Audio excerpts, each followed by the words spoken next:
Guys আপনারা দেখতে পাচ্ছেন চুয়াডাঙ্গা পৌরসভার সামনে প্রত্যেকটি অটোকে দাঁড় করানো হচ্ছে এবং তাদের লাইসেন্স চেক করা হচ্ছে, কারণ যাদের লাইসেন্স নেই তাদের সব ভিতরে ঢোকানো হচ্ছে পৌরসভার ভিতরে।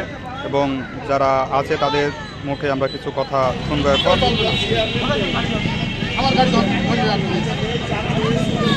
আরে গাড়ি মানে আটকে দিতে পারে তো বারা মোড়ে মাঝখানে বসে পড়ি।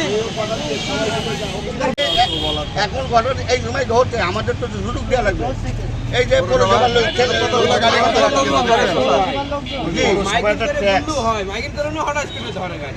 মাইকিং করা হয়েছে, মাইকিং করা হয়েছে, মাইকিং করা হয়েছে, মাইকিং করা হয়নি, আন্তর মাইকিং করেছে। এক বছর আগে মাইকিং করলে হবে নাকি? এক বছর আগে মাইকিং করলে হবে? এক বছর আগে মাইকিং করলে হবে নাকি? কিন্তু মাইকিং করা আছে আজকাল আমি করে মাইকিং। এক বছর আগে মাইকিং করলে গাড়ি হয়েছে। এই যে এখন কিসের টাকা পরিশোধ কিসের টাকা? সবাই বললে তো কথা বলে সবাই গাড়ি আছে।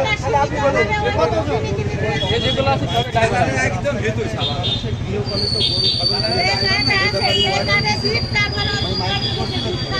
হ্যাঁ পৌরসভা ঠিক আছে।